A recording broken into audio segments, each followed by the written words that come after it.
Assalamu alaikum tout le monde. Bonsoir. Je me présente, je m'appelle Ayman Ramzi Mohamed, interne en sixième année de médecine. L'intitulé de cette présentation, c'est un topo sur la candidature devant une méningite. J'espère que ça sera assez instructif et je préfère que ce soit une présentation assez interactive. Il y aurait des questions et des réponses. Vous pouvez répondre ou bien par message ou bien ouvrir le micro et parler. Ça sera mieux, comme ça c'est plus interactif. Merci beaucoup. Merci beaucoup, Ayman, pour ton intervention. Je suis ravie de vous accueillir tous à cette réunion importante. Donc, avant de plonger dans le cœur de notre réunion, permettez-moi de prendre un moment pour vous remercier tous et saluer chaleureusement chacun d'entre vous. Votre présence ici témoigne de votre engagement envers notre projet et votre désir de contribuer au bien-être de la communauté. En conclusion, je tiens à remercier tous les participants et notre conférencier spécial, Ayman Ramzi Mohamed, interne en sixième année de la faculté de médecine de Djibouti. Merci beaucoup et je vous souhaite à tous une réunion productive et enrichissante. Merci. Vous pouvez commencer. Merci beaucoup. Je vais me mettre le Donc, comme je l'ai dit, l'intitulé de cette présentation, c'est la candidature devant une méningite. En première chose, il faut savoir que c'est une urgence diagnostique et thérapeutique. Une définition assez simple, c'est une irritation pathologique des enveloppes méningées. Et quand je dis enveloppe méningée, c'est précisément au niveau de l'arachnoïde et de l'apimère. Au niveau de l'arachnoïde et de l'apimère, nous avons un espace assez particulier, c'est l'espace sous-arachnoïdien. Au niveau de cet espace sous-arachnoïdien, nous avons deux pathologies fréquemment retrouvées. C'est les méningites, par inflammation des méninges, et l'hémorragie sous-arachnoïdienne. Donc, un diagnostic différentiel de chacun. Il faut savoir que lorsque ces enveloppes méningées sont inflammées, l'inflammation, elle peut être aiguë, ou bien elle peut être chronique. L'inflammation aiguë, ça va se représenter par l'installation brutale des symptômes. Donc, lorsque ces symptomatologies d'une inflammation méningée, un syndrome méningé, s'associent à une inflammation du système nerveux central, nous avons ce qu'on appelle une méningo-encéphalite. Il faut savoir d'emblée qu'il existe deux types de méningites. On a les méningites qui sont dites primitives et ceux qui sont dites secondaires. Donc, comment on les différencie? C'est par la physiopathologie. Nous avons quatre voies d'inflammation ou bien d'infection qu'on peut avoir. La première voie, c'est la voie, lorsqu'elle est primitive, on a par exemple secondaire, commençons par secondaire, c'est lorsque nous avons une infection ou bien une inflammation par inoculation. Par exemple, lors d'une neurochirurgie qui n'est pas bien pratiquée dans les règles de l'art, qui n'est pas bien aseptique. Par exemple, un traumatisme crânien avec une brèche ostéoméningée, on peut avoir une inflammation avec des germes qui peuvent pénétrer, et donc par inoculation des germes. Nous avons les méningites de type primitive. Donc, comme je disais, il existe deux types de méningites, ceux qui sont dites primitives et ceux qui sont dites secondaires. Je passe rapidement. Pour ceux qui sont primitifs, par exemple, c'est une infection qui se fait par un état septicémique, une bactériémie, une virémie avec une atteinte qui va atteindre les méninges, donnant ainsi une méningite. On a également les voies par une infection par voie hématogène, une infection par voie lymphatique et une infection par contiguïté anatomique, par exemple d'une otite compliquée, par exemple d'une sinusite compliquée, d'une spondylodicite, etc., etc. Comme vous le savez, sachant de l'ampleur de cette pathologie, l'hospitalisation s'impose en urgence. Et les causes de cette maladie, de cette pathologie, sont multiples. Nous avons avec une présentation clinique et un polymorphisme assez différent en fonction du germe retrouvé et en fonction également du contexte épidémiologique, du terrain du patient, etc., etc. Donc l'étiologie on pourra retrouver l'étiologie et donc la prise en charge diffère en fonction de l'étiologie. Et c'est pour cela la pierre angulaire du diagnostic des méningites, c'est la ponction lombaire avec récupération du liquide cérébro-spinal pour analyse biologique, cytologique, microbiologique, etc., qu'on va la voir par la suite. Pour différencier, il faut savoir qu'il existe, lorsque nous avons une méningite, nous avons atteinte des méninges et en plus, nous avons une modification biologique du liquide céphalorachidien. Donc, on distingue sur le plan macroscopique, donc l'aspect, on a une méningite avec l'aspect clair, qui est la majorité des cas la plus fréquente, 70%, et dans 20 à 25% des cas, nous avons une méningite dite purulente, et entre les deux, nous avons une méningite dite à l'aspect du liquide, il est dit trouble. Pour maintenant l'aspect clair, nous avons une origine diverse. Généralement, c'est viral. Elle est à prédominance lymphocytaire et elle peut également être due à des bactéries dites non pyogènes. L'exemple parfait, c'est la tuberculose, la listériose, la borréliose, etc. On a également, lorsque l'aspect il est purulent, nous avons l'origine bactérienne qui prime. Ce sont des bactéries qui sont dites pyogènes parce qu'ils produisent du pus, d'où la purulence du liquide céphalorachidien. Et donc la cellularité est à prédominance polynucléaire neutrophile. On continue. Donc, en cas de méningite, il faut faire la part des choses entre un syndrome méningé avec ou sans fièvre. Parce que en fonction du contexte, de l'apparition, du contexte chez le patient, du contexte évocateur, du contexte épidémiologique, du terrain chez le patient, un terrain immunodéprimé qu'un terrain immunocompétent, ce n'est pas la même chose. Un syndrome méningé avec fièvre, on va nous orienter la majorité des cas vers une méningite. Alors qu'un syndrome méningé sans fièvre, on peut nous orienter vers une hémorragie sous-arachnoïdienne, par exemple. Il faut, c'est pour cela, faire la part des choses avec l'examen clinique et les examens complémentaires. L'évolution de la symptomatologie en elle-même peut nous orienter vers le diagnostic. Est-ce que le tableau il est aigu ou il est traînant? Il oriente le diagnostic étiologique. Et pour le diagnostic étiologique, c'est la nécessité d'avoir un bon interrogatoire. C'est un interrogatoire dit assez policier, dans le sens où on va demander aux patients les moindres détails qui peuvent nous orienter vers le diagnostic étiologique pour retrouver un micro-organisme quelconque qui pourrait être spécifique avec la symptomatologie que le patient présente. Donc, on dit syndrome méningé pour définir la maladie. Mais la méningite, c'est une définition qui est purement cytologique. Lorsque nous avons une pléocytose, on parle d'une méningite. Mais lorsque nous avons un syndrome méningé sans une pléocytose, on ne parle pas de méningite. À ce moment-là, on peut parler d'un méningisme, par exemple. Donc, il faut faire la part des choses. Donc, une fois le diagnostic est posé d'une méningite, il faut apprécier la gravité. Rechercher des signes de gravité qui peuvent occasionner donc l'hospitalisation en milieu de réanimation ou bien en unité de soins intensifs. Rechercher un purpura, des marbrures, une altération de l'état de conscience, hémodynamique. Également, rechercher des signes de localisation neurologique qui sont trop importantes, dans le sens où ça peut nous orienter, ça peut nous montrer la gravité du tableau que le patient présente. Et les arguments étiologiques pour nous orienter vers l'étiologie la plus adaptée. Cette diapositive, c'est la diapositive qui pourra résumer, entre autres, toute la présentation. Mais c'est juste pour avoir une idée. La première question à se demander devant une méningite, y a-t-il des signes de gravité? Est-ce que la ponction lombaire est-elle contre-indiquée? Ce sont les questions à se demander, qu'on va la voir par la suite au fur et à mesure de la présentation. Donc, comme je vous l'ai dit au début, cette présentation sera interactive.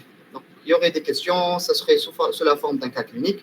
Si vous pouvez répondre par message ou bien répondre oralement. Le cas clinique.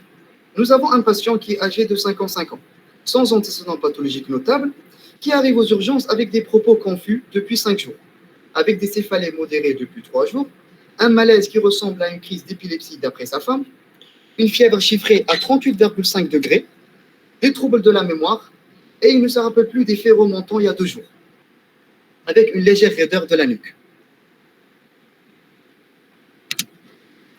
Devant cette symptomatologie, que suspectez-vous? Vous pouvez répondre.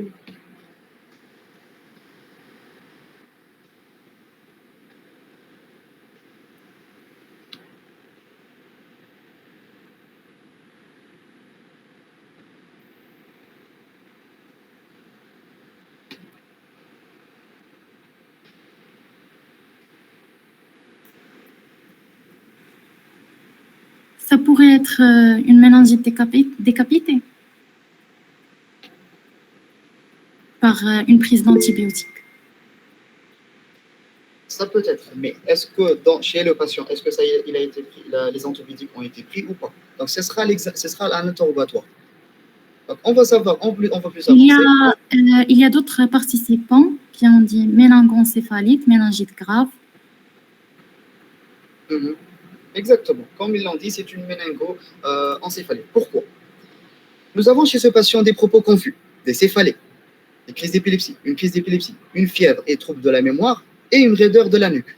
Ces signes-là, nous avons des signes d'encéphalite plus des signes de méningite. Donc, c'est une méningoencéphalite.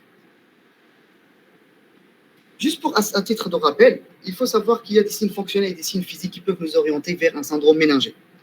Nous avons en premier lieu le trépied méningitique. Le trépied méningitique, il est, comme on dit, trépied, donc il est constitué de 3 signes: les céphalées, les vomissements et la constipation. Pour les céphalées, ils sont intenses, à différencier des céphalées de l'hémorragie méningée qui sont en coup de tonnerre, dans un ciel serein. Là, ce sont des céphalées qui sont progressivement, qui sont brutales, ce sont des céphalées qui sont brutales, mais qui s'aggravent progressivement, avec des sonophobies, des sonophotophobie, qui peuvent aggraver même les céphalées.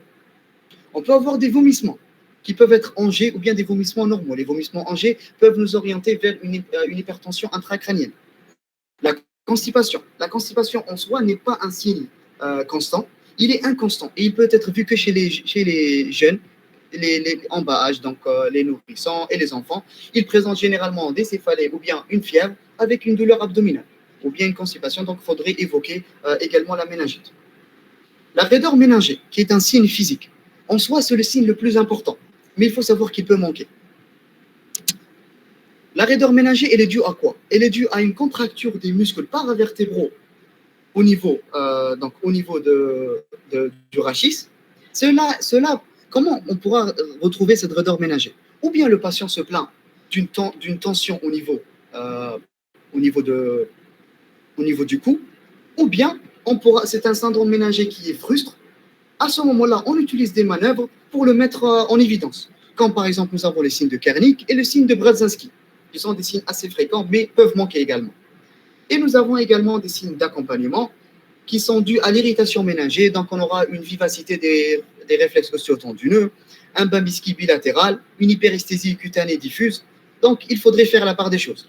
Mais il faut savoir que la raideur méningée en elle-même peut manquer. Donc, devant un patient qui présente une somnolence fébrile, un coma fébrile, une confusion fébrile, agitation fébrile, le diagnostic d'une méningoencéphalite ou bien d'une méningite doit être pris en considération, comme première hypothèse diagnostique. Pour le syndrome encéphalitique, généralement, il faut savoir qu'une méningite associée à un syndrome encéphalitique, c'est un signe grave. Et la méningite peut s'associer ou bien à une encéphalite, ou pas. Et peut-être le syndrome encéphalitique peut être isolé. Et même ça représente même une méningite.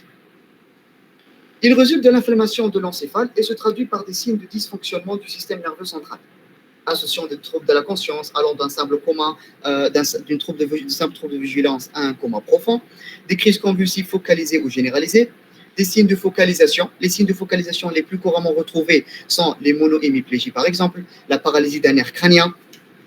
On peut par exemple retrouver une myoclonie, un tremblement qui est réactionnel, et des troubles neurovégétatifs. Et ces troubles neurovégétatifs, normalement, ils mettent en avant donc le pronostic vital du patient, il est mis en jeu. Quels sont les signes de gravité? En soi, ce sont des signes à rechercher devant toute méningite. Tout patient où on suspecte une méningite, les signes de gravité doivent être recherchés de façon à chaque fois. Maintenant, chez ce patient-là, quels sont les signes de gravité? Y a-t-il de signes de gravité? Il faut les rechercher. Pour les rechercher, donc c'est un truc très important à rechercher, les signes de gravité. Nous avons des signes de gravité d'une méningite ou bien d'une méningoencéphalite. Au cours d'une méningite, les signes d'encéphalite constituent une signe de gravité en soi, en eux-mêmes. Si nous avons une méningite qui est associée à une encéphalite, c'est un signe de gravité déjà. Le patient doit être admis dans une unité de soins intensifs. Lorsque nous avons un purpura extensif, C'est comme si c'était le stade déjà d'état de choc septique. Nous avons une méningococcémie. Un purpura extensif, c'est généralement un purpura vasculaire, cutano-muqueux. Il est ulcéro-nécrotique. Il faudrait savoir le limiter pour voir par la suite l'évolution de ce purpura après instauration du traitement. L'aggravation progressive du coma avec l'apparition des signes traduisant une souffrance à l'étage mésencéphalique, des troubles respiratoires, des troubles végétatifs à rechercher, des signes d'hypertension intracrânienne qui en soi sont à chaque fois ils sont retrouvés. L'hypertension intracrânienne, elle serait due à quoi? Ou bien ça sera dû à un blocage de l'écoulement du liquide céphalorachidien, ou bien à une surproduction de ce liquide-là, parce que le cerveau, lorsqu'il se sent menacé ou attaqué, il répond par un œdème, et d'où l'hypertension intracrânienne. Et en fin de lieu, nous avons le choc septique, ou bien la recherche d'une pathologie sous-jacente qui peut se décompenser. Par exemple, un immunodéprimé, une insuffisance cardiaque, un diabétique. Donc, il faut savoir interroger. Donc, devant des signes de gravité, l'hospitalisation en milieu de réanimation ou soins intensifs s'impose. Maintenant, quels sont les éléments à rechercher à l'examen physique chez ce patient-là?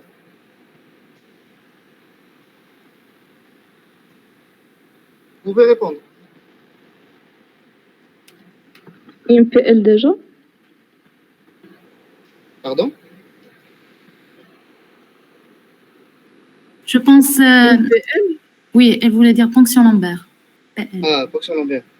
Le GC, il faut évaluer l'état de conscience. Exactement. Pour l'examen physique, la première chose à faire dans l'examen physique, c'est quoi? C'est la recherche des constantes vitales. Les constantes vitales peuvent nous orienter vers la gravité en elle-même. Donc, un Glasgow qui est à peu près à 8, ce n'est pas comme un Glasgow à 15 ou un Glasgow à 12. Chez un patient qui arrive aux urgences avec un Glasgow qui est à 8, l'assistance respiratoire s'impose. Rechercher des troubles de la tension artérielle, une irrégularité du pouls. Ce sont des troubles hémodynamiques qui peuvent donc aggraver le tableau du patient. Vous voyez? Okay. Donc, on va rechercher également d'autres signes du syndrome méningé, à savoir le patient, est-ce qu'il se trouve dans une position antalgique, en chien de fusil, des sonophotophobie, signes de Kernicks et de Brzezinski, on va faire chez ce patient-là. On va rechercher en tout cas tous les signes qui peuvent nous orienter vers l'approche syndromique. Et l'examen neurologique qui doit être fin et précis, à la recherche des signes de focalisation, comme je vous ai dit. Donc, on va rechercher est-ce que le patient présente une monoplégie, une hémiplégie, une paralysie des nerfs crâniens, une myoclonie, des mouvements qui sont anormaux.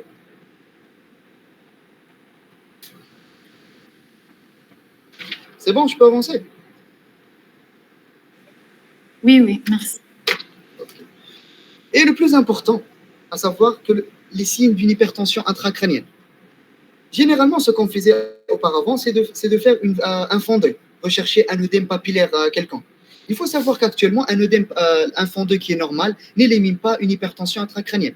Il faut avoir recours à un scanner cérébral pour confirmer l'hypertension intracrânienne. Pourquoi le fond d'œil est normal? Parce que l'œdème papillaire, c'est un œdème de stase. Et donc, étant un œdème de stase, c'est un œdème qui va prendre du temps à se constituer. C'est pour cela qu'un fond d'œil fait précocement n'est pas un signe concret pour éliminer l'hypertension intracrânienne. Et donc, chez ce patient-là, après examen physique, on a retrouvé qu'il a un Glasgow de 12-15.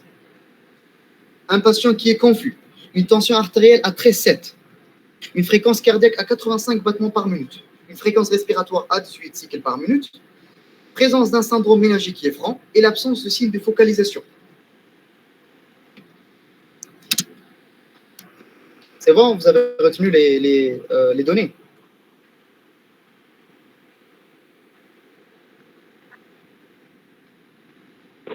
Oui. Ok. Quel est l'examen de première intention maintenant? APL.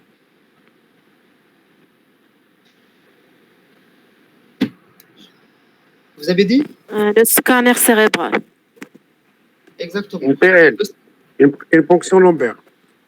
Oui, une ponction lombaire, mais devant un patient qui a une méningoencéphalite. il a des signes encéphalétiques. On ne sait pas s'il a des signes d'hypertension intracrânienne.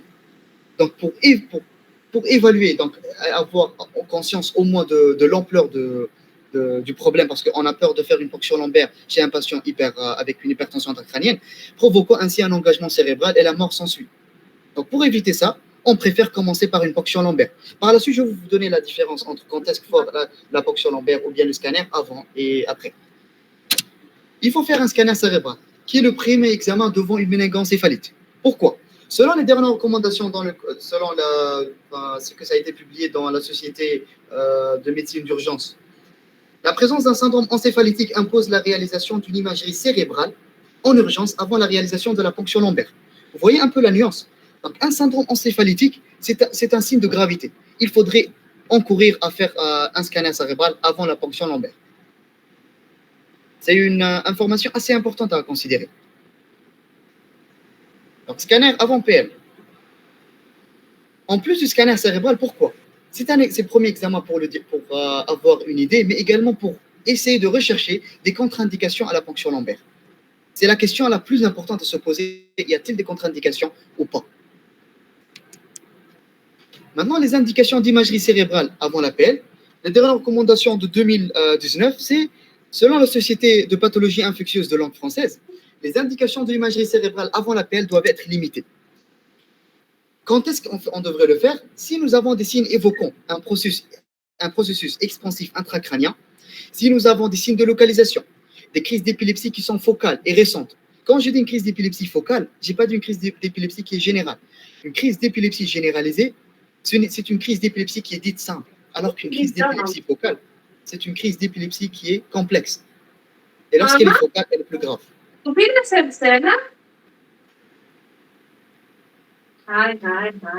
Nous avons également des signes d'engagement. En cas de signe d'engagement cérébral, le scanner cérébral s'impose avant l'APL, en présence de troubles de la vigilance, des anomalies pupulaires, une dysautonomie, crise tonique postérieure, réactivité, etc., etc. Il faut savoir que le recours de l'imagerie cérébrale avant la ponction lombaire est parfaitement codifié. C'est pour cela qu'on on va pas se limiter à chaque fois qu'un patient arrive avec un syndrome méningé, on va l'emmener faire un scanner cérébral. Non, c'est assez bien codifié et après on fonctionne au cas par cas.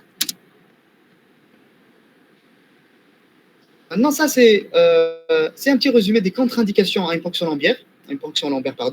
Il faut savoir qu'il y a des contre-indications qui sont dites non neurologiques et des contre-indications qui sont dites de nature neurologique. Ceux qui sont non neurologiques, par exemple, c'est une infection cutanée qui est étendue au site de ponction. Par exemple, vous avez un abcès au niveau de L3, L4, au niveau de on fait la ponction lombaire, L1, L2. Au niveau de la partie lombaire, nous avons une infection cutanée qui est étendue. En cas d'instabilité hémodynamique au respiratoire, en cas de trouble de l'hémostase connue, en cas de prise de traitement anticoagulant à dose efficace. Ceux-là, ce sont des contre-indications à la réalisation d'une PL, mais qui est de nature non neurologique.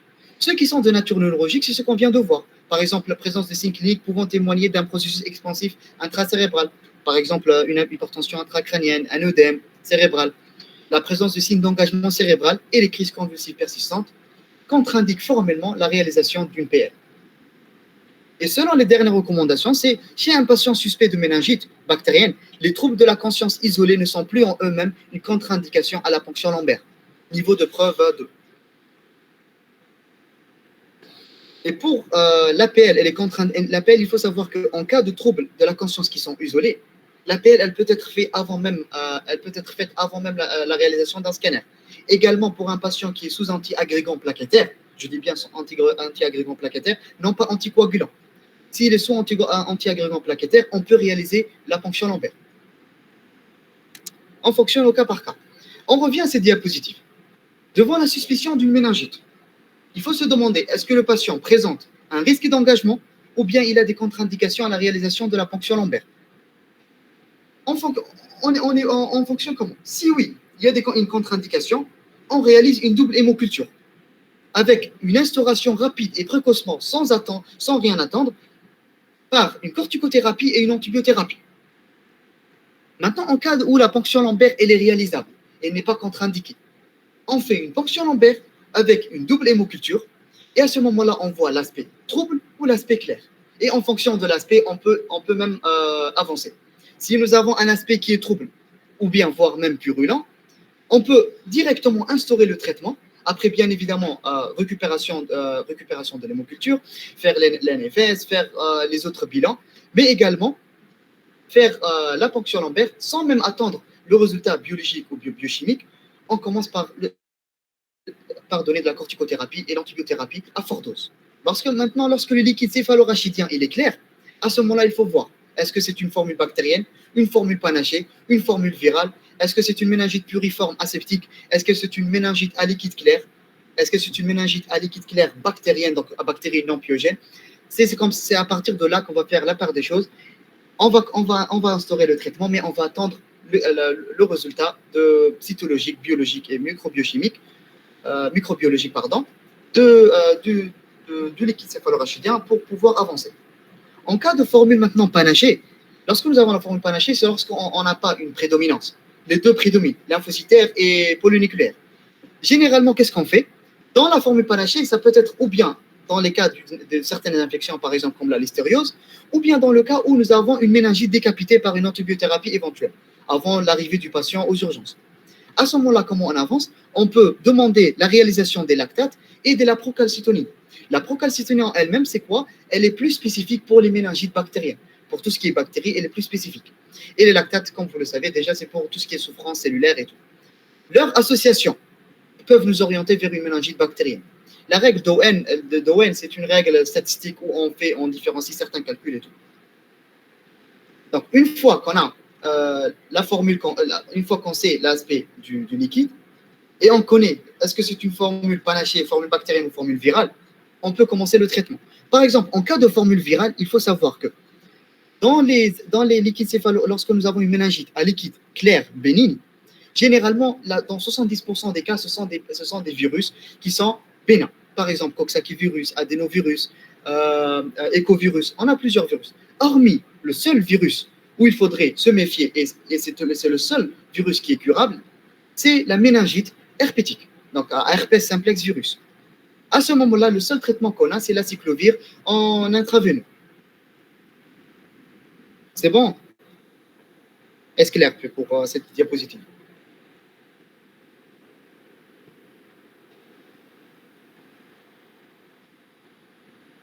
Oui, je pense que c'est clair.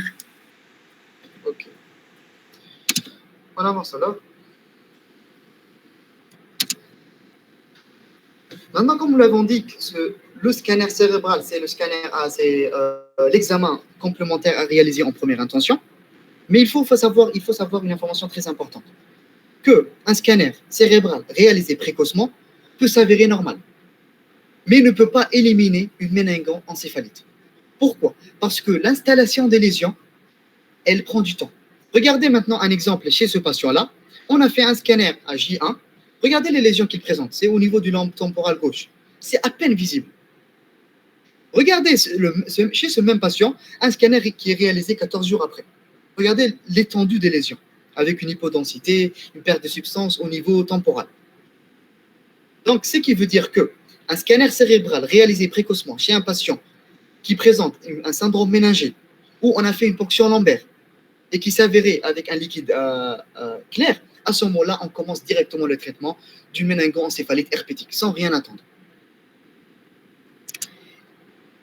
Mais il faut savoir que si le scanner cérébral est réalisé en urgence et qu'il ne montre pas de lésions, si c'est possible de réaliser une IRM en urgence, il faut savoir que l'IRM est plus performante en matière de diagnostic de méningoencéphalite parce qu'elle détecte les lésions plus précocement que le scanner. Elle est plus performante, elle est plus sensible. Chez ce patient-là, qu'est-ce qu'on a vu? On a vu qu'il présentait une hypodensité temporale. Il faut savoir que l'hypodensité temporale pour une personne qui présente une méningoencéphalite herpétique, comme l'herpès virus est un virus qui est neurotrope. Donc, en atteignant sa zone de prédilection, c'est au niveau temporal et au niveau de l'insula. Qu'est-ce qu'il va provoquer? C'est un virus qui est ulcéro-nécrotique du parenchyme cérébral. Il va provoquer même des lésions, même une hémorragie. Chez ce patient-là, on sait qu'il est présent au niveau temporal. Et on sait que au niveau temporal, c'est la zone de la mémoire. Comme on l'a vu au début du cas clinique, le patient il était confus, il ne se rappelait pas des faits qui se sont réalisés il y a 2 jours. Donc il a un petit problème au niveau mémoire. C'est d'où l'atteinte du virus. Il faut savoir également que là, un scanner qui est normal n'élimine pas une méningoencéphalite herpétique, surtout si elle est faite précocement, comme je viens de le dire. Et si nous avons une atteinte unilatérale au scanner, il faut faire la part des choses avec un AVC. C'est juste quelques détails à prendre en considération. Maintenant, quelle est votre démarche par la suite?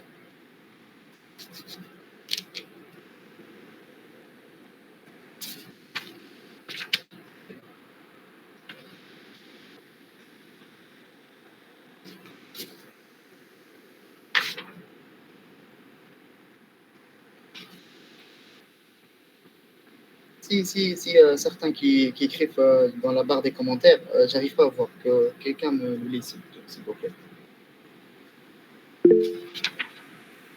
Il y a une question dans la barre des commentaires. Quel antibiotique doit-on administrer? Et une réponse à cette question, c'est PL, la ponction lombaire. Exactement. C'était la meilleure réponse à répondre, c'est effectivement de faire une ponction lombaire. Parce que on a fait un rappel sur les contre-indications. Est-ce que ce patient, après toute cette panoplie d'informations, est-ce que vous avez vu chez ce patient-là une contre-indication formelle à la ponction lombaire? Normalement, il n'y en avait pas. C'est pour ça qu'on réalise la ponction lombaire. Ce petit smiley rouge, c'est que je m'attendais que certains allaient directement penser au traitement. Donc, on réalise normalement une ponction lombaire. Maintenant, un petit rappel, pourquoi une ponction lombaire? Parce que la ponction lombaire, elle doit être réalisée dans l'heure qui suit l'admission du patient aux urgences. C'est assez codifié parce que si une fois ça dépasse ce temps-là, on préfère commencer le traitement sans même attendre la ponction lombaire. Et la ponction lombaire n'est pas contre-indiquée, comme je l'ai dit, dans 2 cas de figure, lorsque nous avons un trouble de la conscience qui est isolé et lorsque nous avons la prise d'antiagrégants plaquettaires. Les examens biologiques systématiques à réaliser une fois le patient il se retrouve aux urgences. Ça, ce sont juste des rappels juste à titre indicatif, mais ce n'est pas la prise en charge du patient. C'est après. On fait quoi? On fait une analyse biochimique, cytologique et microbiologique du liquide cérébrospinal. On va faire un examen direct. On va faire le prélèvement de lactate et de procalcitonin sérique en fonction de l'aspect du liquide céphalorachidien. Et sans oublier, on va prélever au moins une paire d'hémocultures en parallèle. Juste à titre de rappel, la protéinorachie, elle se trouve dans les valeurs standards de 0,20 à 0,40 grammes par litre. Une glycorachie à 0,50 et 0,60 grammes par litre. Et à comparer avec la glycémie, c'est pourquoi lorsqu'on va retirer le liquide céphalorachidien, il faudrait de façon concomitante relever la glycémie pour pouvoir comparer. Et nous avons également la chlorurachie dans certains cas de figure, par exemple la tuberculose. On pourra avoir une hypochlorurachie. Maintenant, chez ce patient, on a réalisé la ponction lombaire et on a retrouvé ce résultat-là. On a trouvé un liquide qui est clair, 125 éléments par millimètre cube, une pléocytose, dont 75% sont lymphocytes, c'est-à-dire à prédominance lymphocytaire. Une protéinorachie à 0,7 grammes par litre, une glycorachie à 4,5 millimoles et une glycémie à 6 millimoles par litre. Et nous n'avons pas de germes à l'examen direct. Il faut savoir que lorsqu'on réalise un examen direct dans une ponction lombaire, il ne faut pas toujours s'attendre à un résultat positif. Le résultat peut revenir négatif. Donc, l'interprétation de cette ponction lombaire, si vous pouvez me donner. C'est viral. Première chose, nous avons 75%, donc c'est une prédominance lymphocytaire. Aspect liquide clair, prédominance lymphocytaire. La protéinorachie. C'est une méningite virale. Exactement. C'est une méningite virale. C'est une méningite virale, vous allez donner rapidement la réponse. Mais si on arrive on interprète le résultat, nous avons regardez la protéinorachie, elle est à 0,7 grammes par litre. Regardez la normale, elle est de 0,20 à 0,40 grammes par litre. Nous avons donc une hyperprotéinorachie. La glycorachie, elle est à 4,5 millimoles. La glycémie à 6 millimoles. Il faut savoir donc, comment on fait pour ça. Il faut diviser la glycémie par 2. Glycorachie, 4,5 millimoles. Glycémie, on la divise par 2. Donc, on aura quoi? Une glycorachie qui est supérieure à la glycémie qui est divisée par 2, donc ça fait 3 millimoles. Donc, nous avons une hyperglycorachie. L'interprétation donnée, c'est une méningite à liquide clair, à prédominance lymphocytaire, hyperprotéinorachie plus hyperglycorachie. Là, je vais m'attarder juste sur ce détail-là. La glycorachie ça peut nous orienter vers l'origine. L'origine bactérienne, par exemple, on sait que les bactéries sont consommatrices de glucose. Donc, on aura plutôt une hypoglycorachie, même qui peut être profonde. Alors que dans le cas des méningites virales, on a une hyperglycorachie ou bien une normoglycorachie. Donc, avec ça, on pourra même faire la part des choses. Donc, quel est le diagnostic le plus probable? Comme vous l'avez dit, le collègue nous a dit, il a dit méningite virale. Donc, c'est une méningite virale, mais quelle est la méningite virale? C'est la méningo-encéphalite herpétique. C'est bon? Est-ce clair? Oui, c'est clair.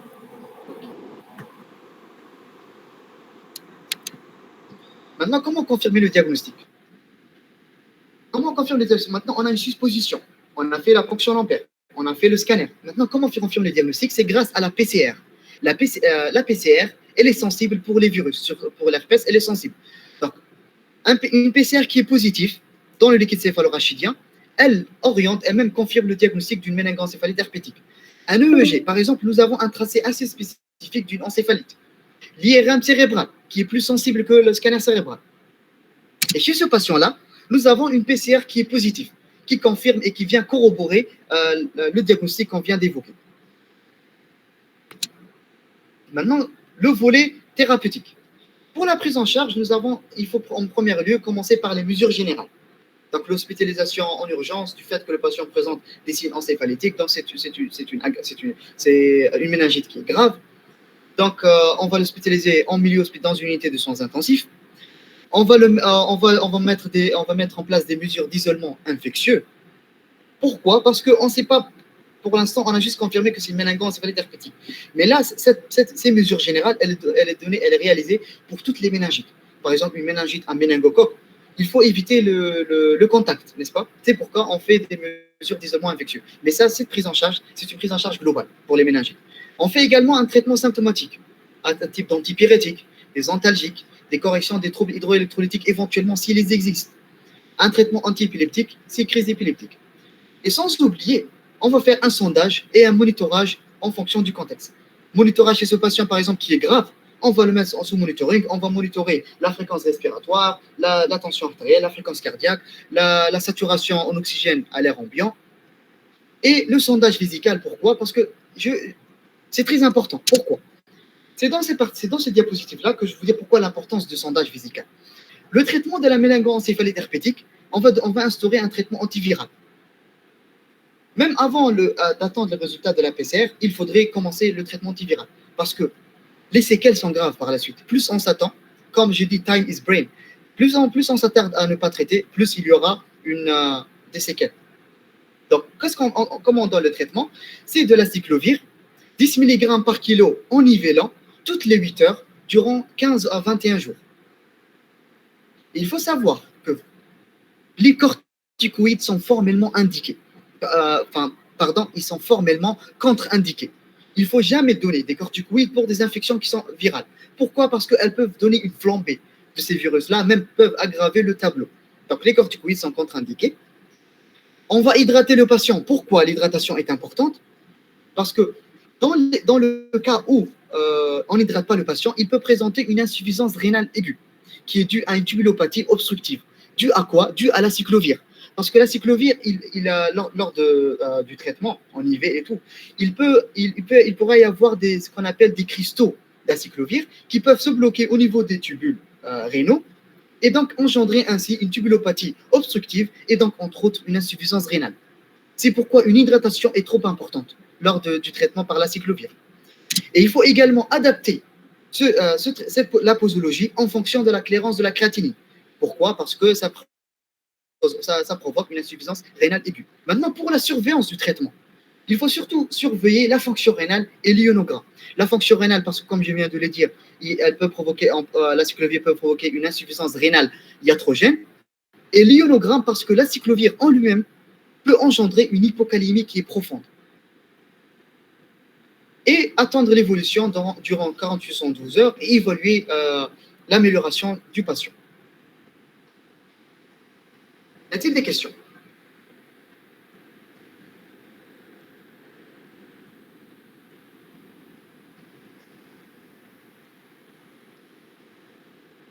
Parce qu'en soi, là, ce cas clinique, il représentait la méningoencéphalite herpétique et son traitement, et le volet thérapeutique, bien évidemment.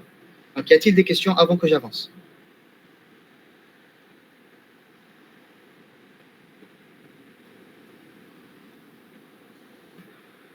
Oui, il y a une question. Pourquoi les corticoïdes sont contre-indiqués? Comme je viens de le dire, les corticoïdes, dans une infection virale, par exemple à herpès virus, ils peuvent aggraver le tableau. Elles peuvent provoquer ce qu'on appelle une flambée de ce virus-là, de la symptomatologie. Donc, aggraver la symptomatologie, il aggrave le tableau en lui-même. Et donc, pourquoi on va utiliser un traitement qui pourrait aggraver le tableau chez le patient? C'est pour cela les corticoïdes sont contre-indiqués.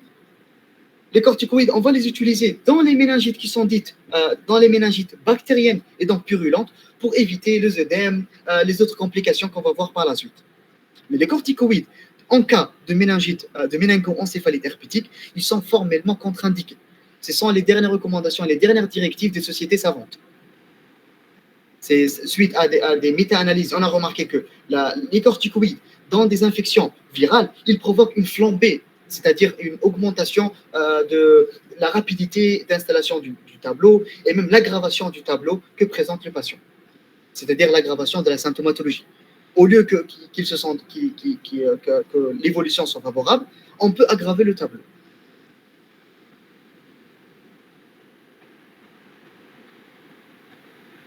C'est bon? Il y a une autre question. Quel antibiotique donner pour, je pense, les autres méningites? Oui, exactement. Pour les autres méningites, il faut savoir que pour les autres méningites, je vais voir par la suite, il y a un autre cas clinique que je veux le faire, et pour les méningites bactériennes. C'est bon? Ça, c'est juste pour avoir les séquelles, parce que je l'ai regroupé sous forme de cas clinique. Et le deuxième cas clinique, c'est pour les antibiotiques. Là, c'était pour la méningoencéphalite herpétique, c'est la méningite virale la plus fréquente, et aussi la plus grave où on détient le traitement. Et ça, c'est juste à titre d'information supplémentaire. Les séquelles de la méningoencéphalite herpétique, si elle n'est pas traitée rapidement. On peut avoir des troubles mnésiques, on peut avoir des troubles du langage, troubles anxio-dépressifs, modification du caractère, etc., etc. Maintenant, le cas clinique numéro 2. Docteur, il y a une autre question. Quand est-ce qu'un fond d'œil normal permet d'éliminer une HTIC? Y a-t-il une durée? Pour le fond d'œil, normalement, un fond d'œil normal, comme je l'ai dit, n'élimine pas une hypertension intracrânienne. Pourquoi? Parce que si vous vous rappelez bien de la physiopathologie d'un œdème, l'œdème papillaire, c'est un œdème de stase, comme je l'ai dit. Et un œdème de stase, c'est quoi la particularité? C'est que l'installation n'est pas rapide. Ça va prendre du temps. Lorsque nous avons un œdème qui va s'accumuler au niveau, par exemple, cérébral, cet œdème-là qui va avoir au niveau occipital, c'est au niveau des yeux, au niveau des nerfs optiques. Au niveau des nerfs optiques, imaginez qu'il y a aussi bien un œdème, cet œdème-là, donc imaginez juste le temps que ça va prendre pour qu'on aille, un œdème papillaire et donc un fond d'œil positif. C'est pour cela qu'un fond d'œil négatif n'élimine pas le diagnostic d'une hypertension intracrânienne. Par exemple, le fond d'œil, auparavant, un fond d'œil négatif éliminait rapide d'emblée une hypertension intracrânienne. Et on faisait juste après la ponction lombaire. Mais on s'est retrouvé à faire quoi? Que lorsque nous avons un fond d'œil qui est normal et qu'on fait la ponction lombaire, des patients décédaient d'un engagement cérébral, surtout un engagement temporal avec atteinte optique et hémiplégie, des signes d'engagement cérébral, et juste après, nous avons le décès du patient. Donc, okay. Donc, on va continuer avec le deuxième cas clinique. Nous avons un jeune lycéen qui est âgé de 10 ans, 70 grammes, est amené aux urgences pour une non chiffrée. Il fallait intense et des éléments cutanés au niveau de la racine des membres. Cette symptomatologie, elle évolue depuis à peu près 24 heures. La première chose, c'est de se demander quels sont les éléments pertinents à rechercher à l'interrogatoire et à l'examen physique. Donc, c'est comme à l'accoutumée, comme on a fait pour le premier cas clinique, on va rechercher à l'interrogatoire des signes donc, accompagnateurs, à savoir photophobie, solophobie, vomissement, des vomissements en jet, donc, etc., etc. L'infection respiratoire, ORL, pourquoi il faudrait demander à l'interrogatoire? Parce qu'il faut savoir que une infection rhinopharyngée, par exemple, au cours de la phase bactériémique ou bien virémique, on peut avoir une atteinte méningée, donnant ainsi une méningite. C'est pourquoi il faut demander est-ce qu'il a eu auparavant, il y a une semaine, 2 semaines, une oropharyngée, une rhinopharyngite, pardon, une angine compliquée ou bien une otite, etc. Demandez également est-ce qu'il a des antécédents de traumatisme crânien. Parce que j'ai un patient, par exemple, qui a déjà eu un traumatisme crânien il y a quelques mois, il y a quelques semaines, avec une brèche ostéoméningée et qui présente une rhinorrhée, il faudrait penser que cette rhinorrhée-là, c'est surinfecté et qu'elle a présenté une méningite. Donc le traitement serait de fermer cette brèche. Une chirurgie avec infection, une splénoctomie. Il faut savoir que chez les personnes splénoctomisées, on les vaccine contre les germes encapsulés, à savoir le méningocoque, le pneumocoque, l'hémophilus influenzae. Est-ce que le patient a pris une antibiothérapie avant son admission aux urgences? Pourquoi? Parce qu'on pourrait penser à une méningite bactérienne décapitée. La notion de voyage récent. Est-ce que le patient a voyagé dans des zones d'endémie, par exemple tuberculose, d'endémie paludique, il se présente avec un neuropaludisme, etc. Le statut vaccinal serait également très important à demander. Est-ce que le patient a pris le pentaval, le vaccin contre le méningocoque, contre l'hémophilus? Maintenant, chez ce patient-là, il présente une photophobie, des vomissements en jet. Selon lui, il n'y a pas d'épisode similaire, il n'y a pas eu. Pas de notion d'infection des voies aériennes, pas de notion de voyage récent, pas de notion de traumatisme crânien, et il est pensionnaire dans un internat. J'aimerais bien que vous vous attardiez sur ce détail-là. Il est pensionnaire dans un internat. Ça veut dire qu'il ne vivait pas seul. Il y avait une promiscuité avec des contacts.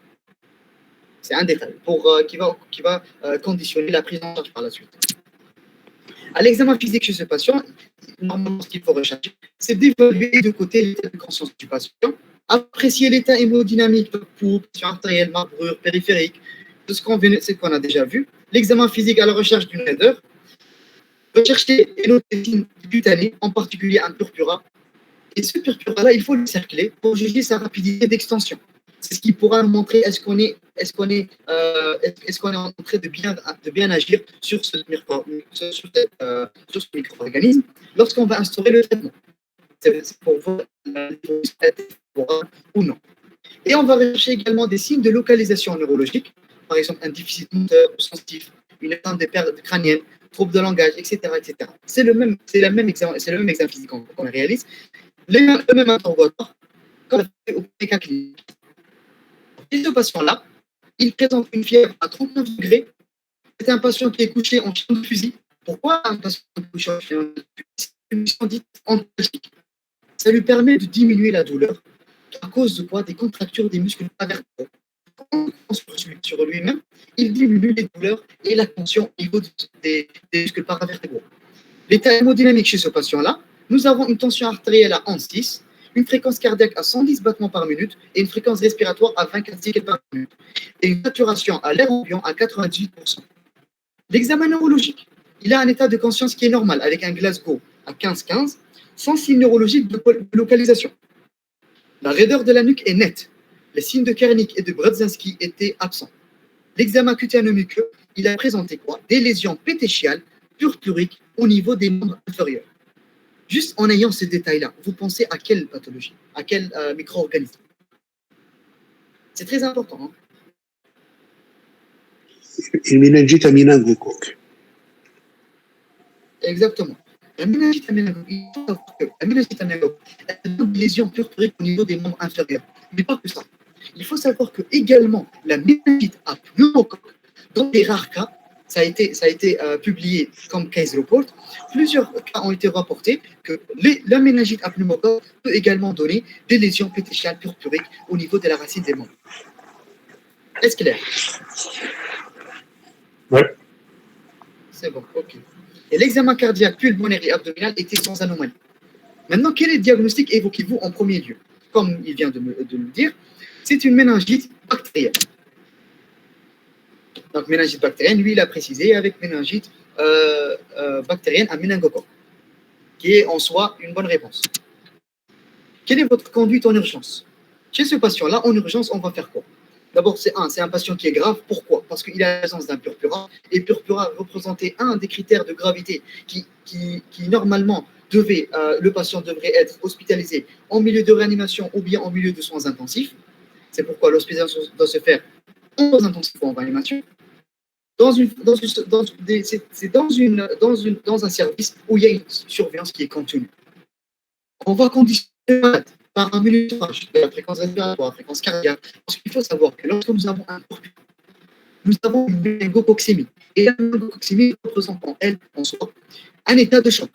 C'est le choc septique ou bien même qui peut arriver vers l'état de choc.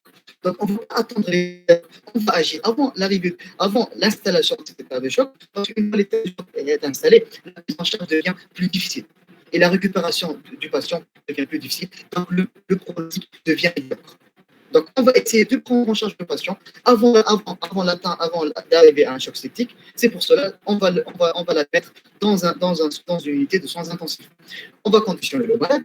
On va lui poser 2 voies veineuses périphériques de bon calibre, ou bien même une voie veineuse centrale, si possible. On va faire des prélèvements sanguins, NFS, TP, bilan hépatique, bilan rénal, une double hémoculture également, au cas où on ne pourra pas faire la ponction lombaire. On va instaurer le traitement le plus précocement possible. Maintenant, chez ce patient-là, on sait que c'est une méningite bactérienne. On peut instaurer d'emblée le traitement, instaurer une antibiothérapie avec une concomitante d'une corticothérapie. On va donner également une oxygénothérapie parce que le patient est en état de choc, il pourra peut-être avoir besoin ou pas. Et l'hydratation en fonction du besoin du patient. Il faut savoir, c'est une information assez importante, que le délai d'initiation de l'antibiothérapie efficace est retrouvé comme inversement associé au taux de décès ou de séquelles. C'est-à-dire, entre autres, plus on retarde l'instauration de l'antibiothérapie et plus il faut s'attendre à des séquelles neurologiques qui peuvent être graves. Donc, pour éviter ça, il faut instaurer le traitement le plus rapidement possible. C'est la pierre angulaire du traitement du méningite par l'instauration rapide du traitement. L'impossibilité de pratiquer une ponction lombaire dans ce délai, c'est-à-dire dans le délai où on pourrait dépasser, généralement on dit 90 minutes. Si dans les 90 minutes, on ne peut pas réaliser une ponction lombaire, ça sera mieux de faire quoi? De prélever une double hémoculture. On va donner une antibiothérapie à dose maximale et une corticothérapie pour éviter les séquelles neurologiques. Cette triade-là, c'est important à savoir en cas où la ponction lombaire n'est pas réalisable en urgence.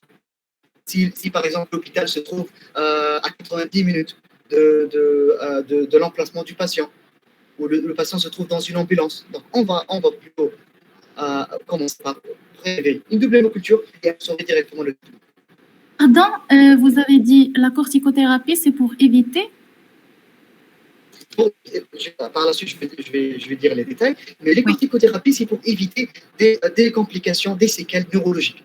Par exemple, chez un enfant, le fait d'instaurer une corticothérapie peut lui éviter d'avoir des problèmes de l'audition. Une corticothérapie également dans les méningites bactériennes peut également provoquer quoi? Peut nous permettre de faire quoi? De diminuer au moins l'aggravation de l'œdème cérébral. Oui. C'est pas comme la méningite virale. Oui. Mais il y a des conditions, des critères, quand est-ce qu'on va mettre les corticoïdes, et il y aura une diapositive sur ça. Ok, merci. Il y a pas de problème.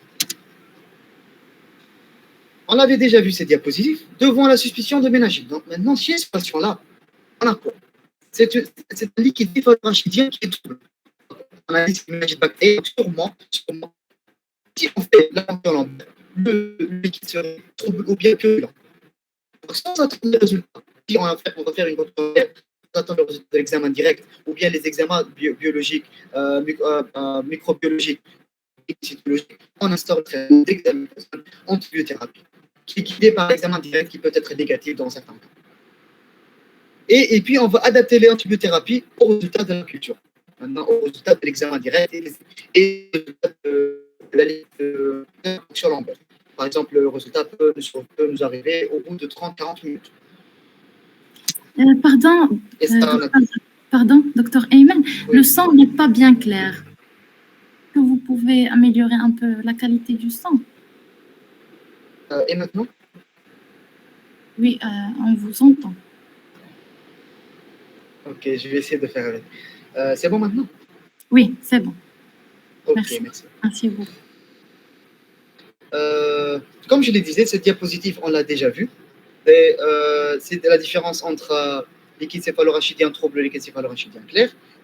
Là, comme on a suspecté le diagnostic d'une méningite bactérienne, le liquide céphalorachidien serait probablement et même sûr que ce soit trouble ou bien il peut être purulent. Donc, on va instaurer le traitement hexaméthasone, antibiothérapie, qui est guidé par l'examen direct. Et puis, on va adapter l'antibiothérapie en fonction de la concentration minimale inhibitrice, en fonction du germe retrouvé, en fonction des résultats de la ponction lombaire. Ils peuvent parvenir au bout de, comme je l'ai dit, de 30 minutes. Ça, on avait déjà vu les contre-indications en ponction lombaire, qui peuvent être de nature neurologique ou bien de nature biologique. Maintenant, pour la prise en charge thérapeutique, c'est ce que c'est que pour le la prise en charge thérapeutique, selon les dernières directives de la Société de pathologie infectieuse en langue française, le prix de faire quoi? C'est de la mise en route d'une antibiothérapie qui est une urgence qui doit être faite dans l'heure, regardez le détail, dans l'heure qui suit l'arrivée à l'hôpital, au plus tard dans les 3 heures, si l'hôpital se trouve à une distance assez conséquente. L'antibiothérapie doit être instaurée avant la ponction lombaire dans les situations suivantes. Par exemple, un purpura fulminans. C'est un purpura qui est rapidement extensif. Et dans ce cas-là, on instaure rapidement le traitement sans faire la ponction lombaire. Si on a une forte suspicion de méningite bactérienne, comme chez ce patient-là, si l'hôpital est distant de plus de 90 minutes et impossibilité de faire la ponction lombaire, ou bien une contre-indication à la réalisation de la ponction lombaire. Dans ces cas de figure-là, on peut débuter l'antibiothérapie avant la réalisation de la ponction lombaire. C'est bon. Oui. On avance. Donc, le traitement premier chez un patient qui est venu aux urgences avec un syndrome méningé, fébrile, qui présente des éruptions cutanées au niveau de la racine des membres, à type purpurique, donc c'est un purpura vasculaire, ulcéro-nécrotique, qui peut évoluer vers la septicémie, vers le choc septique. Le traitement de première intention à instaurer, sans même savoir la documentation microbiologique, on fait quoi? On va instaurer un traitement par les céphalosporines de troisième génération pour le pneumocoque et le méningocoque. On va donner céphalosporine, c'est-à-dire ceftriaxone ou bien céfotaxime à la dose maximale, à posologie la plus forte possible. Pourquoi? Parce que, sachant qu'on n'a pas fait la documentation microbiologique, on n'a pas récupéré de la concentration minimale inhibitrice. Parce qu'il faut éviter de temps, parce qu'on a peur. C'est quoi la hantise? C'est de traiter à basse dose un pneumocoque à sensibilité diminuée. Ce qu'il faut savoir, c'est qu'il n'y aura pas d'amélioration. Donc, pour viser les pneumocoques à sensibilité diminuée, on donne une posologie qui est assez forte, 300 mg par kilo pour le céfotaxime et 100 mg par kilo pour la ceftriaxone. 300 mg par kilo, 4 perfusions, on continue. Chez ce patient-là, il a 60 kg, vous faites 300 mg pour 60. Vous aurez le résultat et puis vous répartissez en fonction de la présentation de la technique que vous avez. Donc, ça dépend des firmes pharmaceutiques, etc. C'est pourquoi je n'ai pas mis. Pour le traitement, si on a fait la documentation microbiologique et qu'on connaît que c'est un pneumocoque, à ce moment-là, il faut le traiter pendant une dizaine à 14 jours. Mais lorsque on a fait une documentation et qu'on a trouvé un coccigramme négatif, c'est-à-dire un méningocoque, ou bien un bacillgramme négatif, hémophilus influenzae, le traitement serait de céfotaxime et ceftriaxone. Céfotaxime à dose de 200 mg par kilo et la ceftriaxone à dose de 115 mg par kilo. Mais il faut savoir que le traitement n'est pas aussi lent que pour le pneumocoque. Le traitement dure 5 à 7 jours.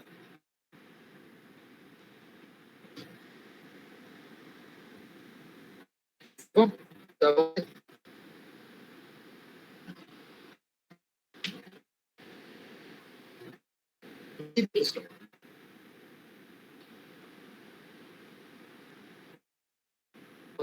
Je vais avancer. Il y a encore des répétitions sur les traitements.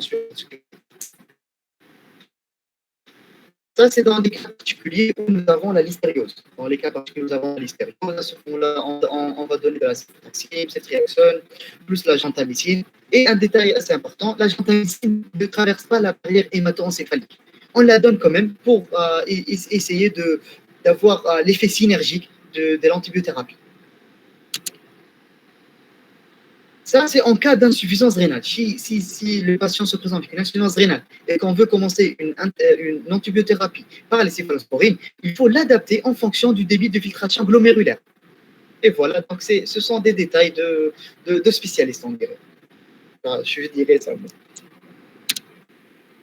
Maintenant, les traitements de première intention en cas d'allergie au bêta-lactamine. Là, il faut le savoir. Un patient qui présente une allergie au bêta-lactamine, il est formellement indiqué de leur donner des céphalosporines de troisième génération ou quoi que ce soit. Donc, on va donner quoi comme alternative? La vancomycine et la rifampicine en cas de suspicion de méningocoque, on donne la ciprofloxacine ou bien la rifampicine, etc., etc. C'est au cas par cas qu'il faudrait avancer. Dans ces cas cliniques, vous avez vu que le premier cas clinique, c'était la méningoencéphalite herpétique, précisément pleural. Là, c'est une méningoencéphalite. C'est une méningite bactérienne. Ça peut être ou bien pneumocoque ou bien méningocoque. Donc, il faut avancer au cas par cas. Maintenant, pour la prise en charge thérapeutique, l'indication de la corticothérapie, on revient. La dexaméthasone doit être injectée de façon concomitante à la première injection d'antibiotiques. Quand est-ce qu'il faut faire ça? Si l'examen direct positif, il évoque un pneumocoque, un méningocoque chez l'adulte, un hémophilus influenzae chez l'enfant et le nourrisson, un examen direct qui est négatif, mais à l'aspect qui est trouble du liquide céphalorachidien, ou il y a d'autres données qui peuvent permettre de retenir le diagnostic de méningite bactérienne, à ce moment-là, on va donner la corticothérapie. La corticothérapie est contre-indiquée pour la méningoencéphalite herpétique.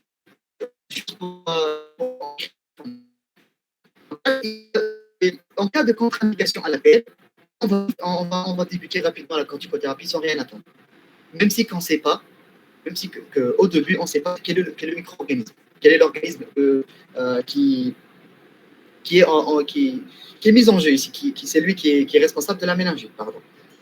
Il faut savoir également que des récentes études ont montré que la corticothérapie, dans le cas de méningite à méningocoque, n'est pas aussi important que ça. On a compris que chez certains patients, qu'on a fait sur le plan statistiquement parlant, que chez des patients à qui on a instauré une corticothérapie, une antibiothérapie, chez des patients qui présentaient une méningite à méningocoque, avaient le même pronostic que ceux à qui on instaurait seulement une antibiothérapie.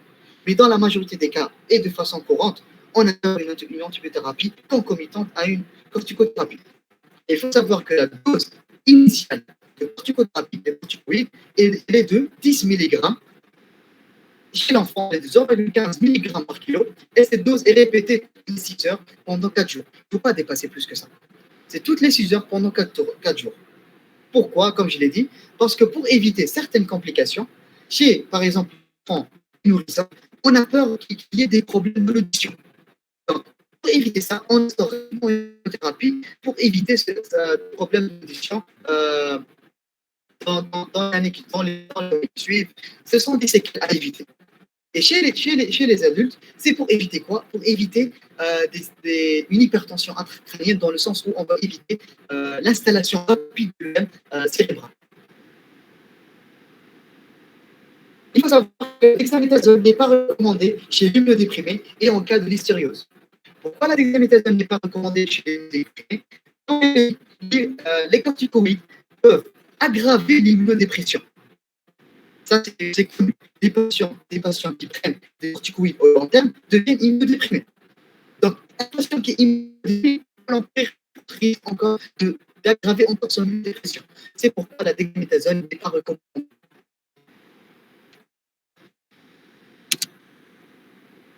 Ça, c'est pour les unités d'admission qu'on a déjà vues. On a déjà discuté de la mission d'émission, dans quel cas. Et... Je peux passer, n'est-ce pas? Oui. Ok. Maintenant, les mesures associées en plus du traitement d'antibiotiques et des corticoïdes. C'est la lutte contre les désordres hydroélectrolytiques, contre la fièvre, l'hyperglycémie, le traitement de l'hypertension, le traitement. Et il faut que c'est une recommandation depuis une décennie à peu près, en 2008.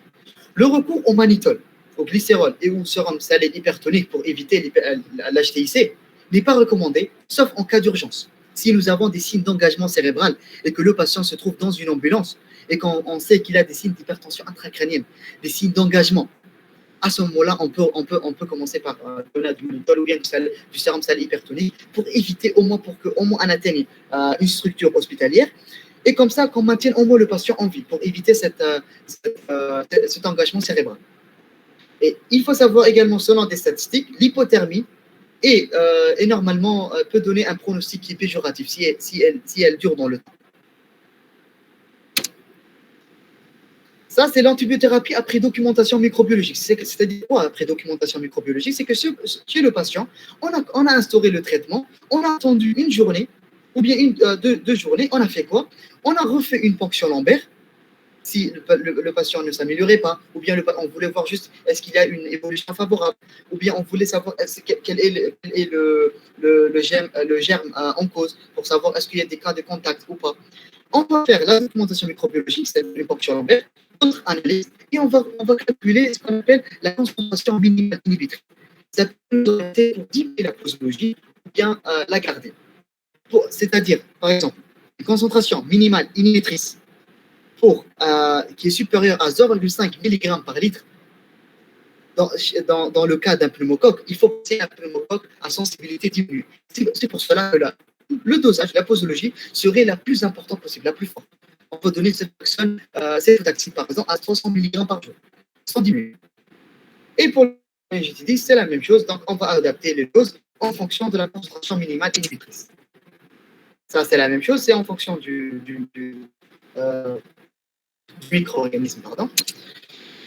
Et maintenant, l'antibiothérapie après documentation microbiologique, comme je l'ai dit, ce sont les modalités d'administration, les régimes d'administration. L'amoxicilline, on en a 4 à 6 pour figure. Les cifotaxiques, ça, ce sont des détails, vous pouvez les lire par la suite.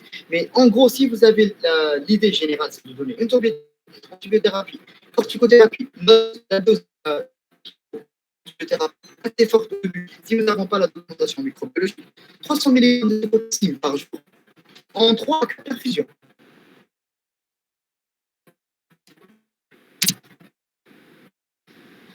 Maintenant, quand on va faire l'appel, sans les détails, c'est est-ce que l'évolution était favorable au début? La ponction lombaire à 48-72 heures, c'est comme je l'ai dit, pour rechercher une pneumocoque à sensibilité. L'évolution clinique n'est pas favorable. Il faut faire au préalable une imagerie cérébrale pour rechercher un OPM, complication intracérébrale, une hypertension crânienne qui vient engraver le tableau. Et on va prélever un tube pour mesurer la concentration de la C3G utilisée. Cette pratique n'est pas utilisée couramment et donc elle n'est pas utilisée de façon courante aux urgences. C'est après que le patient, aux urgences, le patient il vient à chaud, on le traite et puis on l'oriente vers un service conventionnel, par exemple, ou par exemple en réanimation, et c'est eux qui vont faire ces prélèvements.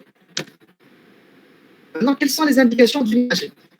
L'imagerie cérébrale doit être réalisée en quelque chose de physiologique nouveau. C'est que la question du traitement, est-ce qu'on doit refaire, bien on doit faire une imagerie cérébrale? C'est dans quel cas? Si nous avons une crise convulsive, on a la survenue de signes neurologiques nouveaux, on a une accentuation des céphalées, une persistance au-delà de 112 heures, même après le traitement, il y a une persistance de la symptomatologie, il n'y a pas une diminution, l'évolution n'est pas favorable. À ce moment-là, on refait un scanner cérébral pour essayer d'avoir une idée. Est-ce qu'il y a des complications intracérébrales, par exemple un intracérébral, un thème, etc., etc.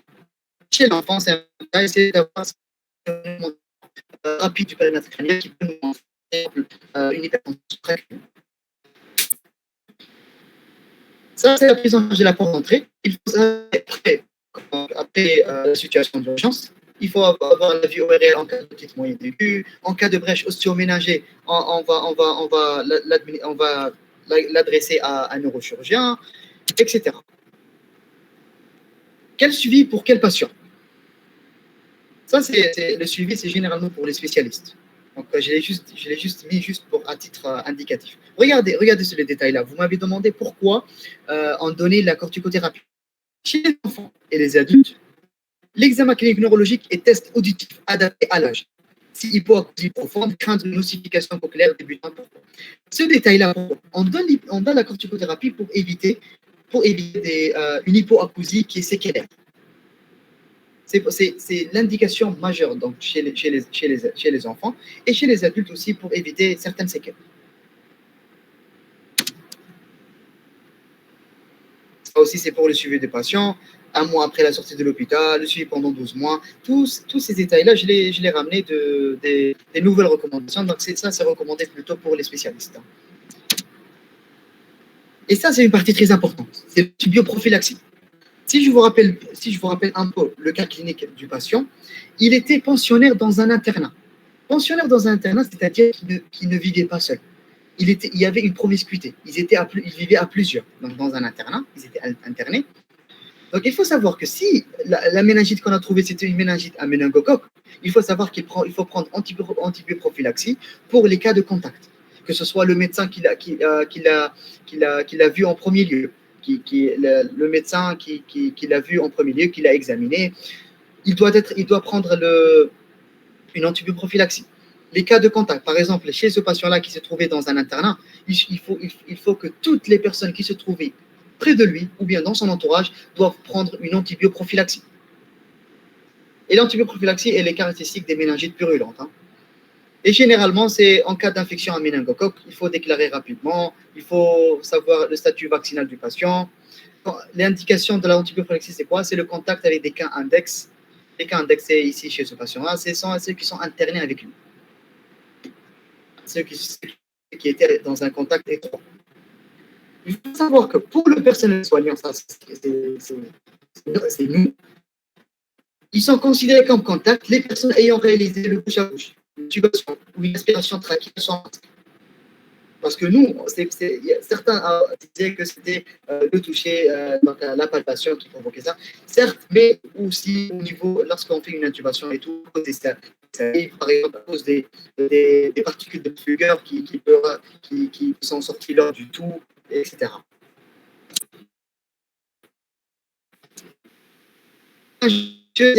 Obligatoire, que ce soit l'agent posé,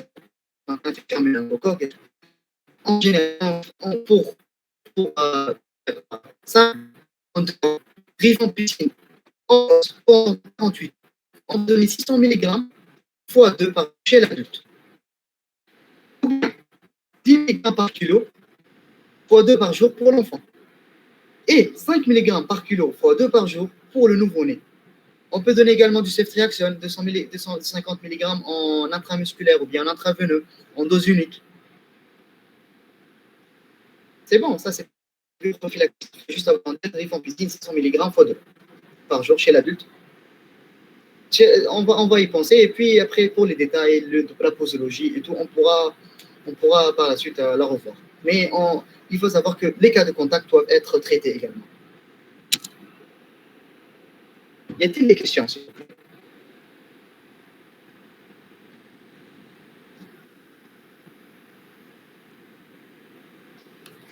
Vous pouvez là, parce que c'est la fin de la présentation. S'il y a des questions, quelle que soit la question, donc elle serait la bienvenue.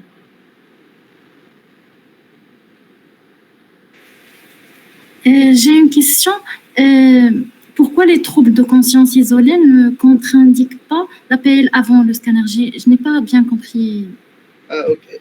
Les contre-indications, c'était parmi les... Exactement. De l'APL. Il y a une nuance dans cette information. Même moi, au début, je ne comprenais pas pourquoi les troubles de conscience qui sont isolés ne sont pas une contre-indication formelle. Pourquoi?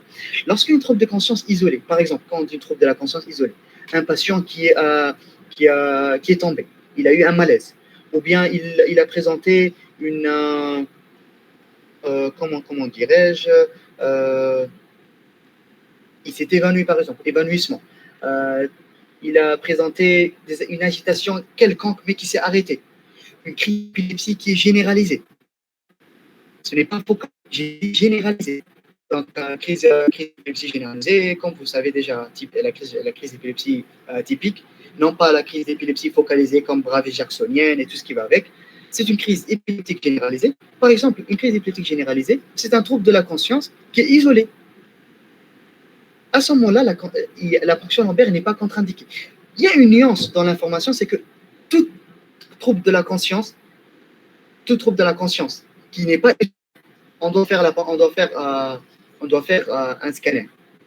Mais une trouble de la conscience isolée, maintenant, quel trouble de la conscience? Ça n'a pas été bien codifié. Un niveau de preuve déjà 2, c'est pas un niveau de preuve plus que ça. C'est pas le grade A ou c'est pas le grade B. Donc c'est le grade B à peu près, je dirais, si je me rappelle bien. Et un niveau de preuve 2, donc trouble de la conscience isolé, patient qui présente un malaise, évanouissement, une agitation, une petite agitation, un patient qui est confus par exemple, un patient qui commençait à une somnolence par exemple, une somnolence excessive ou bien une somnolence courte. C'est un trouble de la conscience qui est isolé. Il n'y a pas d'autres symptômes organiques qui peuvent venir, en plus du trouble de la conscience, aggraver le tableau. Genre, il n'y a pas une symptôme en plus des troubles de la conscience, par exemple, comme je l'ai dit, une agitation, une somnolence, une confusion, et isolé. Je dis bien isolé.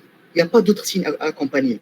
En cas, lorsque les troubles de la conscience ne sont pas isolés, à ce moment-là, la ponction lombaire n'est pas contre-indiquée. Maintenant, quel trouble de la conscience? Au cas par cas. On se trouve dans le box d'urgence. Le patient, il arrive. C'est le bazar. Tout le monde court. On va réaliser le scanner cérébral. Donc, sincèrement, moi, ce que je sais, ce que mes supérieurs m'ont dit, dans le cas où nous avons, par exemple, on doute un peu des troubles de la conscience, ou que, par exemple, la famille n'était pas au courant de ce qu'il présentait, à ce moment-là, pour éliminer le doute, on fait un scanner cérébral. Mais si on sait que le patient ne présentait que des confusions ou bien que une somnolence, à ce moment-là, on peut commencer rapidement la ponction